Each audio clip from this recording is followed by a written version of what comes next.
누리기도 하심으로 표도 시작하겠습니다.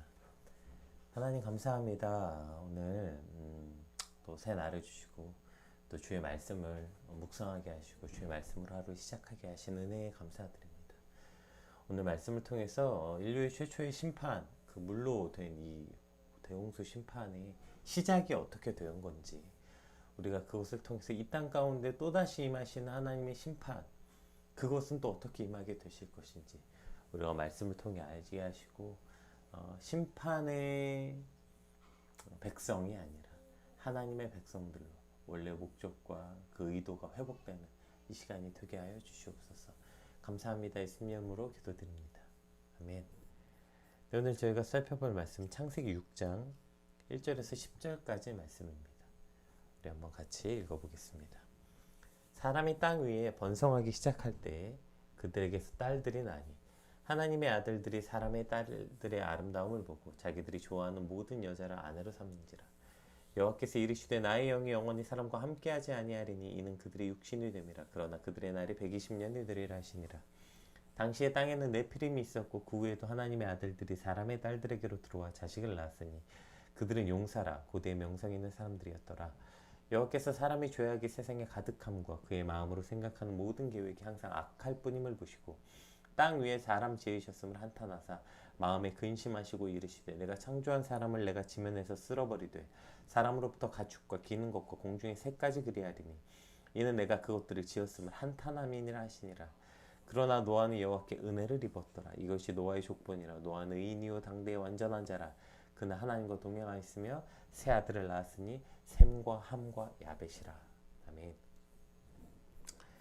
네, 우리가 그동안 이제 창세기 1장부터 5장까지는 이제 하나님의 천지 창조와 인간의 타락에 관한 기록, 그리고 이제 어저께 그저께는 이제 아담의 계보에 대해서 기록돼 있죠. 그러니까 아담의 계보는 모두 아담의 형상을 따라, 즉 더 이상 하나님의 형상이 아니라 인간의 오염된 죄성을 가진 아담의 형상대로 이제 지어진 것임을 우리가 볼 수 있게 됐죠. 그래서 하나님을 떠난 가인의 계보와 하나님 앞에서 살았던 셋의 자손, 이 두 개로 나뉘게 됩니다.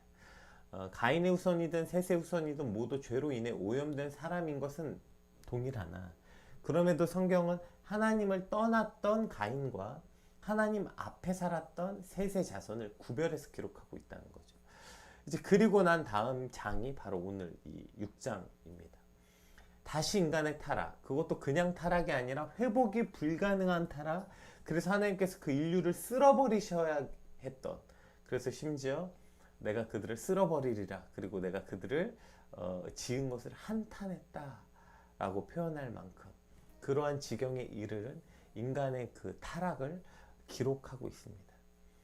이것이 결국 우리의 본질상의 비참함인 것 같아요.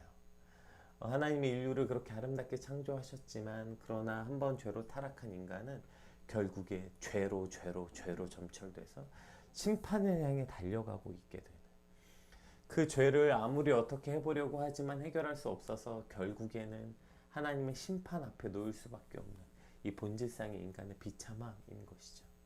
그리고 그러한 타락은 결국 오늘 본문에서는 이제 홍수, 물로 심판 받을 수밖에 없었던 그 일의 배경이 된다는 것입니다.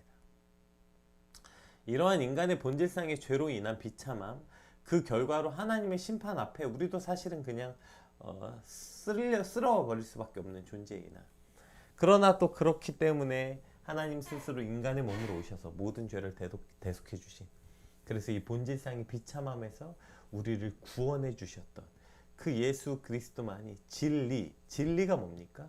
그거 외에 답이 없음을 기억하게 되는 거예요. 다른 답이 없었던 거예요. 예수 그리스도 외에는 인간이 본질상의 비참함에서 벗어날 수 있는 길이 없었던 것이죠. 그것은 지금도 마찬가지 아닙니까? 결국에 우리도 우리의 본질상의 이 비참함을 벗어날 수 있는 유일한 진리, 유일한 답은 오직 예수 그리스도인 것입니다. 천지를 창조하시고 인간을 지으시고 인간이 어떻게 타락하게 되었는지를 기록하고 있는 창세기, 성경의 시작이지만 결국 우리는 그것을 통해서 진리 되신 예수 그리스도를 묵상하고 발견할 수밖에 없게 되는 것이죠. 타락하고 그 안에 다시 은혜를 베푸시고 다시 살아갈 길을 마련해 주셨지만 더 큰 죄로 달려갈 수밖에 없는 그 인간의 그 본질상의 악함, 그 나의 존재, 또 그로 인해서 심판이 정해진 존재이는 예수 그리스도께서 나의 구주가 되심으로 우리를 다시 살게 하신 이 놀라운 은혜, 그 진리가 오늘 말씀을 통해서 또 다시 한번 묵상되어지고 우리 가슴에 깊게 선포되는 시간이 되길 소망합니다. 우리 1절, 2절 말씀 한번 같이 살펴보겠습니다.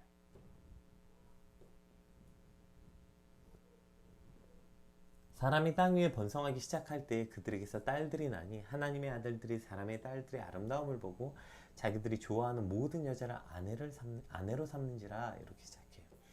그러니까 인간은 타락 이후에도 번성을 누렸어요. 번성과 번영을 누렸어요. 그래서 심지어 하나님을 떠났던 그 가인의 족속들, 가인의 계보에서 어마어마한 번영이 나오잖아요.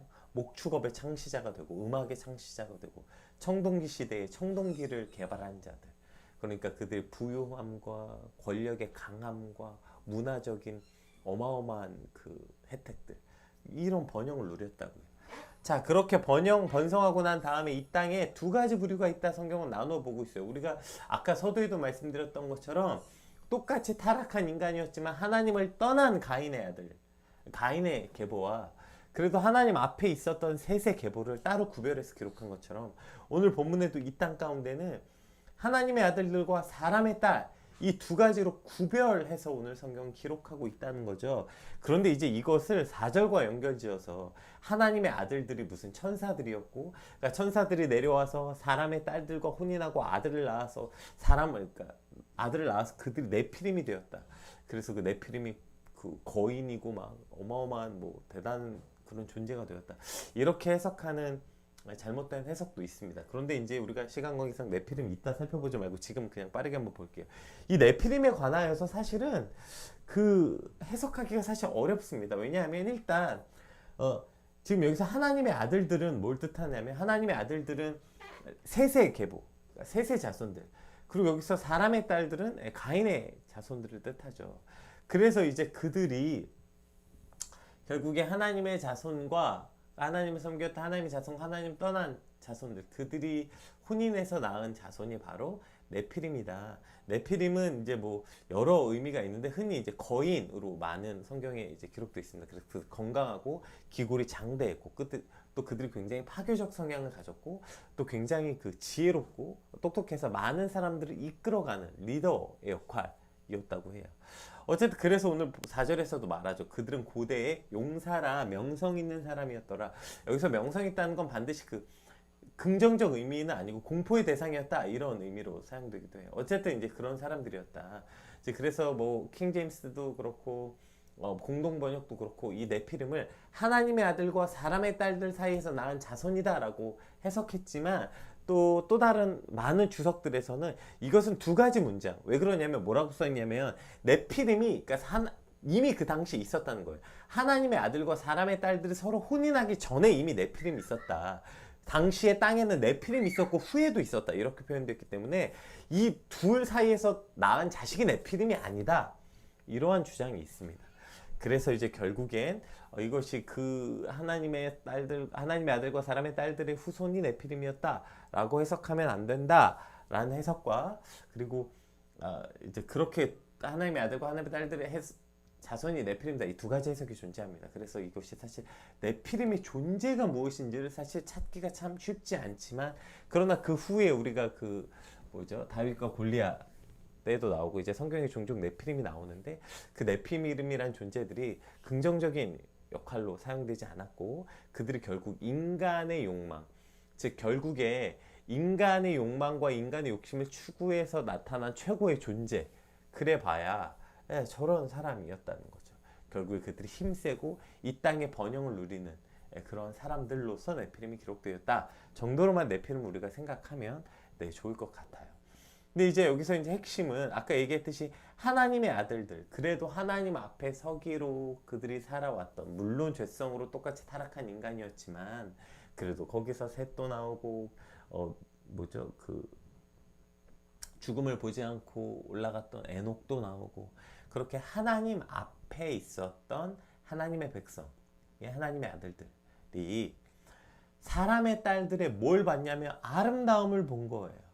그러니까 여기서 아름다움을 보고 라고 되어 있는 이 보다라는 단어가 뭐 이제 히브리어로 리아인데요. 이게 조사하다, 정탐하다, 주목하다, 이것이 결국에 사모하다까지로 번역돼요.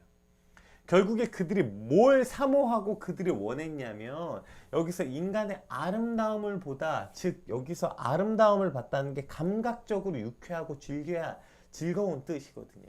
결국에 자신의 육체적 감각을 만족시킬 목적으로 그 여자들을 보기 시작했다고요. 왜요? 똑같다고요. 지금 셋이 하나님 앞에 서려고 있었던 백성이나 본질상 존재상 타락한 인간인 건 동일했기 때문에 결국 그들이 그 자신의 그 육적인 욕망을 채우기 위해서 그 인간의 아름다운 외모를 치중했던 것이죠. 결국 그들의 눈으로 보기에는 아름답고 화려했던 그 인간의 딸들, 사람의 딸들, 즉 하나님을 떠난 백성들의 그 사람의 딸들이 너무나도 보기 좋았던 거예요. 그래서 그들을 갖고 싶었고 그들을 사모하기 시작했다는 것이죠. 그래서 그들 마음대로 이제 그들을 취했다. 그것을 이제 취하기 시작했던 것입니다.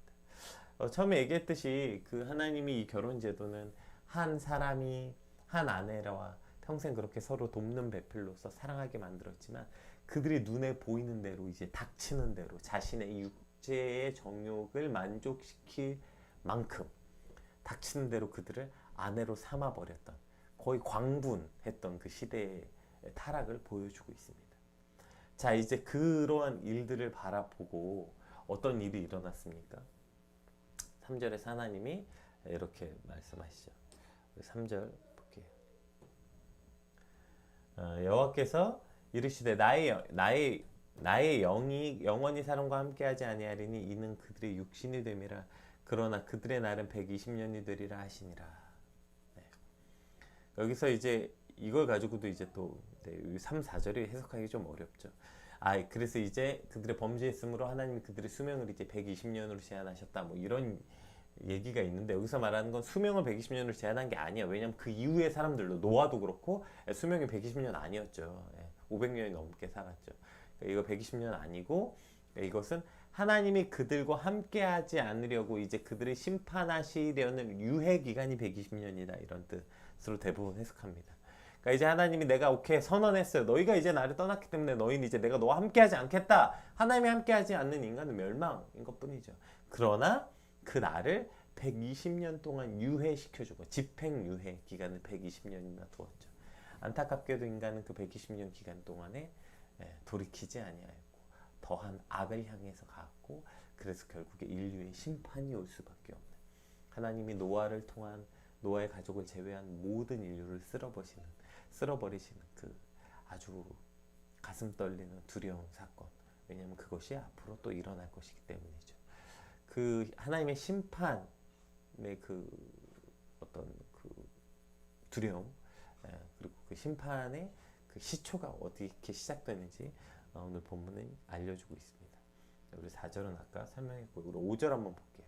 하나님께서 사람이 죄악의 세상에 가득함과 그 마음으로 생각하는 모든 계획이 항상 악할 뿐임을 보시고 땅 위에 사람을 지으셨으면 한탄하사 마음에 근심하시고 이르시되 내가 창조한 사람을 내가 지면에서 쓸어버리되 사람으로부터 가축과 기는 것과 공중의 새까지 그리하리니 이는 내가 그것들을 지었음을 한탄함이니라 하시니라.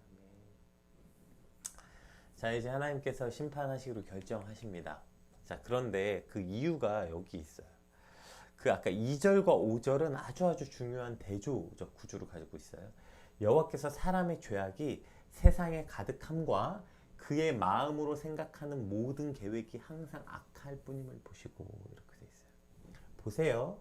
지금 왜 이 인류의 그 타락이 시작됐냐면, 심판이 시작됐냐면 사람의 아들들, 즉 하나님 앞에 서기로 결정했던 하나님의 백성들이 사람의 딸들, 하나님을 떠난 백성들의 그들의 눈에 보이는 탐스럽기도 하고 먹음직스럽기도 하고 그 마치 똑같죠. 선악과를 보고 그들이 마음에 사모했던 것과 같이 세상의 그 딸들의 아름다움을 보고 그것에 마음을 빼앗겨 그들을 사모하여서 그것들을 취하기 시작할 때, 즉 눈에 보이는 것에 집중하면서 살아가서 눈에 보이는 화려함, 눈에 보이는 성공, 눈에 보이는 아름다움, 눈에 보이는 어떠한 것들을 쫓아 살아가게 돼서 결국에 그들과 이제 그들의 것을 취하기 시작한 거죠.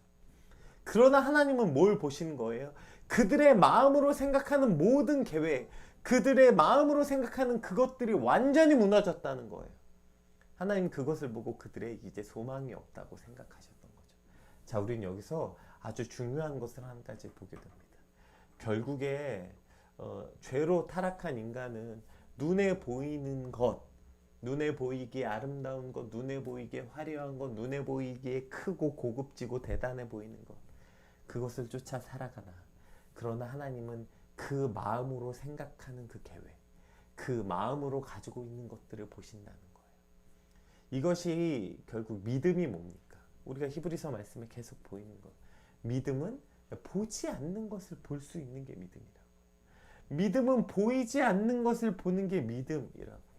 결국에 우리가 믿음의 사람이라고 말하는 것은 그렇게 눈에 보이는 화려하고 눈에 보이는 어떠한 것들을 쫓아 살아갈 때 우리는 멸망으로 달려갈 수밖에 없으나 우리는 눈에 보이지 않는 가치들을 보는 거예요. 즉 하나님이 보시는 것을 우리도 보려고 노력하는 것이죠.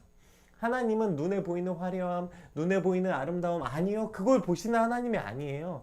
하나님은 그 마음에 가지고 있는 생각과 마음에 가지고 있는 선한 동기와 마음에 가지고 있는 것들. 그래서 여호와는 중심을 감찰하시느니라. 중심이 곧 마음을 말씀하는 것이죠. 결국에 우리가 오늘 어떻게 살아가야 하는지 우리는 볼 수 있게 되는 거예요. 믿음의 사람들, 하나님의 사람이라는 것은 그렇게 눈에 보이는 것을 쫓아 살아가서 눈에 보이는 아름다운 것, 눈에 보이는 화려한 것을 쫓아 살아가는 것이 아니라 눈에 보이지 않는 것에 가치를 두는 것이죠. 하나님을 사랑하는 것, 사람들을 사랑하는 것, 선한 마음을 갖는 것. 여러분 이거 눈에 보이지 않잖아요. 눈에 보이지 않는 거예요. 그렇게 형제를 세워주고 섬기고 그러한 마음으로 품는 온전하고 선한 생각들. 하나님은 그것을 보신다는 거죠. 인간은 육체의 화려한 것으로 너희를 판단하나 하나님은 우리의 마음의 생각으로 우리를 판단하신다는 것입니다. 그런데 그들이 그 세상 것을 쫓아감으로 인하여서 그 마음의 가치들을 버리게 된 것이죠. 그래서 인간이 이제 더 이상 소망이 없다고 하나님 판단하신 거예요. 여러분 오늘 이 땅에 아무리 아름다운 옷을 입고 요새 벗고 다니는 사람이 어디 있습니까? 요새 진짜 몇몇의 노숙인을 제외하면 냄새나고 더러운 옷 입고 다니는 사람이 어디 있어요? 다 깨끗하고 좋은 옷 입고 다니죠. 물론 더 좋은 것을 못 입어서 안 달라지만 더 좋은 브랜드를 못 입어서 안 달라지만 그러나 그런 것을 쫓아 살아가는 것은 사람의 딸들의 방식이라는 거예요. 하나님의 아들들의 삶의 방식은 사람의 딸들의 아름다움을 보고 사모하면 안 되는 거고요. 결국 우리 마음에 어떤 생각을 품고 있는가, 그 보이지 않는 마음의 가치들을 두는 삶을 살아야 된다는 것이죠. 오늘 저와 여러분의 삶의 방식이 사람의 딸들의 아름다움을 보고 현혹되는 삶이 아니라 오늘 내 마음에 무슨 생각을 품고 있는지, 보이지 않는 그 하나님의 가치들, 사랑하고 섬기고 이러한 어떤 성경에서 말하는 성령의 그 가치들, 성령의 열매라고 되어 있는 화평케 함과 오래 참과 양선과 구제와 이 모든 것들이 사실 눈에 보이지 않는 우리의 마음에 품고 있는 선한 동기로부터 시작된다는 것. 우리의 가치가 그것을 쫓아 살아가게 되는 것. 그것이 오늘 저와 여러분의 삶이 되시길 주님으로 축복합니다. 그리고 오늘 이 말씀을 통해서 우리가 아주 중요하게 여겨야 될 것들이 하나 있죠. 그렇게 무너진 인간들을 통해서 하나님이 얼마나 마음 아파하고 계시냐면 그들을 지은 걸 한탄하셨다. 여러분 하나님이 한탄하실 수 있습니까? 하나님은 본질상 존재상 한탄하실 수 없어요. 한탄하단 말은 마음 아파 후회한다 이런 뜻이거든요. 하나님이 어떻게 후회가 가능하십니까? 그는 알파와 오메가신데 처음과 끝을 다 아시는 분이신데 그런데 하나님이 얼마나 지금 인간의 이 타락함이 마음이 아프시고 인간을 심판하셔야 되는 것이 지금 마음 아프신지 본질상 표현하실 수 없는 단어를 표현할 수밖에 없을 만큼 그렇게 지금 인간을 이 땅에서 쓸어버리시는 것이 하나님에게 고통스러운 일이었음을 표현하고 있죠. 이게 뭘 뜻하는 겁니까? 하나님이 얼마나 인간적 존재였는지 하나님은 결국에 한탄하시는 분이니까 뭐 이런 거 가지고 논쟁하려고 이런 표현이 써져 있는 게 아니라 인간이 어떤 존재냐는 거예요. 인간은 하나님을 이렇게 내가 한탄했다라는 말을 표현할 수밖에 없게 지금 하나님의 마음을, 내 마음을 너희에게 표현할 방법이, 나는 본질상 한탄이라는 걸 할 수 없지만, 그러나 너희가 어떤 존재냐면 내가 이러한 단어를 표현할 수밖에 없을 만큼, 내가 한탄했다라는 말을 쓸 수밖에 없을 만큼 너희가 그런 존재라는 것이죠. 우리가 그런 존재라는 거예요. 하나님을 한탄하게 할 수밖에 없는, 한탄하다라고 하나님을 표현할 수밖에 없을 만큼, 우리가 그런 존재라고. 하나님을 근심케 할 수 있는 존재. 그렇게 우리를 지었다고요. 하나님 이 땅에, 그분이 모든 걸 아시고 모든 걸 주관하시는 분이 도대체 걱정과 근심과 마음 아프실 일이 뭐가 있습니까? 그분이 왜 그런 걱정을 하십니까? 그분이 근심할 이유가 없죠. 오직 저와 여러분, 인간 때문에만 그분은 한탄하신다는 거예요. 그것이 우리의 존재, 얼마나 하나님 우리를 굉장한 존재로 지으셨는지 우리 알 수 있죠. 그런데 우린 여기서 또 한 가지를 기억해야 돼요. 하나님이 그렇게 굉장한 존재로 지으셨기 때문에 우리는 심판당한다는 것입니다. 그 본래의 목적과 존재를 잃어버릴 때 우리는 심판에 처할 수밖에 없어요. 여러분 보세요. 오늘 본문에 하나님의 오늘 심판의 이유가 뭔지 아세요? 인류가 타락해서가 아니에요. 인류는 이미 타락했어요. 가인은 이미 하나님을 떠났다고요. 그로 수천 년이 흘렀어요. 이미 가인은 하나님을 떠난 지가 오래예요. 인류의 타락은 이미 예전부터 타락했어요. 그리고 생각해 보세요. 그러면 셋의 족속이 번성했겠어요? 가인의 족속이 번성했겠어요? 당연히 가인의 족속이 번성했겠죠. 그들은 부유했고요. 문화적으로 굉장한 문화적 음악의 시초가 거기서 나왔고요. 그들은 청동기를 지배했던 사람들이었다고요. 그들이 번영했겠죠. 이미 번영한 그들은 이미 하나님을 떠났기 때문에 그들은 이미 예전부터 타락했어요. 그런데 왜 갑자기 하나님이 심판합니까? 하나님의 아들들이 타락했기 때문이에요. 이게 우리에게 굉장한 울림을 주는 말씀 아닙니까? 왜 하나님이 심판한 거예요? 인류가 타락해서가 아니라 하나님의 아들들이 타락했기 때문에. 여기서 하나님의 아들들이 타락했다는 건 뭡니까? 이미 인류는 타락했어요. 이미 죄성을 가졌다고요. 그럼 셋의 아들들은 뭐 다, 셋의 후손들은 죄를 안 지었을까요? 아니요. 아주 중요한 의미가 있죠. 하나님의 아들들이 사람의 딸들과 통혼하여서 이제 구별이 없어졌기 때문에. 이게 우리에게 굉장한 의미를 주는 거 아닙니까? 하나님의 아들들이 사람의 딸들과 결혼함으로 이제 그들의 구별성, 거룩함이 없어진 거예요. 더 이상 이제 하나님의 아들과 사람의 딸들의 구별이 없어진 거예요. 이때 심판이 왔다는 것이죠. 여러분, 뭐 하나님의 알세가 왔습니다. 뭐 이제 하나님의 종말이 옵니다. 하나님의 심판이 옵니다. 라고 말할 때 여러분 언제 심판이 오게 될까요? 오늘 본문을 통해서 우리는 알게 되는 거예요. 언제 이 땅에 심판이 오냐면 하나님의 아들들, 즉 하나님의 자녀들이 타락해서 세상과 구별이 없어질 때, 그때 이 땅에 심판이 왔다는 것이죠. 그리고 그 심판은 아마 동일한 때에 또 우리에게 올 것입니다. 여러분 이 땅은 언제든 대단한 사람들로 인해서 이루어졌던 게 아니에요. 그래서 얘기했듯이 바닷물의 그 3%밖에 안 되는 소금, 그것이 저 바다 전체를 썩지 않게 한 것처럼, 우리가 이제 나중에 창세기 보겠지만 하나님이 소돔과 고모라를 심판하실 때도 의인 10명을 못 찾아서 심판당했어요. 여러분 이 땅을 보자고요. 지금 저와 여러분이 살고 있는 이 시대 인류의 타락은 당연한 것입니다. 창세기 때부터 이미 인류는 타락했어요. 근데 그것 때문에 심판이 온 게 아니에요. 세상이 말세다, 세상이 악하다. 여러분 뉴스 보면서 저런 일이 일어나는 거 보니까 세상이 이제 종말이 오겠네. 아니요. 세상은 옛날부터 악했어요. 그런데 언제 심판이 왔냐면 하나님의 아들들이 타락했을 때, 즉 교회가 타락하고요, 그리스도인이 타락하게 될 때, 그래서 더 이상 교회와 세상이 구별이 없어지고 그리스도인과 세상이 구별이 없어질 때 이 땅에 심판이 왔다는 사실입니다. 오늘 저와 여러분이 심판을 준비하는 자가 아니라 저와 여러분으로 인해서 이 심판이 유해되는 자가 되시길 주님으로 축복합니다.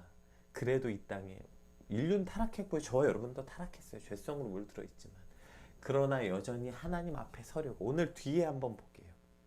이제 노아는 하나님께 은혜를 입었는데요. 그러나 노아는 하나님께 은혜를 입었더라. 보세요. 이것이 노아의 족보인데요. 노아는 의인이요 당대의 완전한 자라. 왜요? 그는 하나님과 동행하였기 때문이라는 거예요. 새 아들을 낳았으니 생과 함과 야벳이라. 보세요, 여러분 기억나세요? 에녹이 의인이라고 됐고 그가 죽음을 보지 않고 했던 거 에녹에 두 번이나 표현된 동사가 뭐냐면 그는 에녹은 하나님과 동행하며 살다가 그렇게 하나님과 동행하였더라. 두 번이나 표현됩니다. 즉 하나님이 노아를 의인이라고 이야기했고 노아를 당대의 의인으로서 노아에게만 은혜를 베풀었던 건 그는 여전히 하나님과 동행하는 삶을 살았다는 것입니다. 오늘 저와 여러분의 삶이 이와 같길 소망합니다. 하나님, 저도 역시 죄로 타락한 인간이고요. 죄를 향해 달려가는 인간이지만 그래도 오늘 하나님과 늘 하나님 앞에 서려고 하나님과 동행하는 삶을 사려고 길을 쓰고 살아갈 때 하나님은 우리를 통해 이 땅에 심판을 유예해 주실 것입니다. 그저 세상의 화려함과 인간의 아름다움을 쫓아서 그것을 취하려고 더 좋은 거 입고 더 좋은 거 먹고 더 성공을 취하고 더 아름다운 거 취하고 그냥 그렇게 음욕에 취하고 이렇게 살아가는 게 아니라 눈에 보이지 않는 것에 가치를 두고 하나님과 동행하려고 그래도 오늘을 붙잡고 살아갈 때 우리는 세상과 구별될 수 있습니다. 그리고 하나님 그 구별된 하나님의 백성들 때문에 이 땅의 심판을 유예하고 계신다는 것이죠. 오늘 저와 여러분이 심판의 촉발자들이 아니라 심판의 유해자들의 삶을 살아가게 되길 주님으로 축복합니다. 우리 받은 말씀 놓고 함께 기도합시다. 하나님, 세상의 화려함, 사람의 딸들의 아름다움에 취해 살아가는 것이 아니라 하나님 앞에 하나님과 동행하는 삶, 즉 내가 세상과 구별되지 않는 사람이 아니라 제발 세상과 구별된 하나님의 아들, 하나님의 백성으로 살게 하여 주시옵소서. 제발 세상과 요만큼이라도 다른, 얘야 네가 오늘 세상과 다른 게 뭐니? 라고 말할 때 하나님, 그래도 저는 하나님 앞에 서려고 하나님과 동행하려고 이렇게 살고 있어요. 최소한 세상과 이만큼 구별됐어요. 라고 말할 수 있는 주님, 그러한 존재, 그러한 오늘 하루가 되게 하여 주시옵소서. 우리 같이 받은 말씀 놓고 함께 기도하겠습니다. 기도합시다.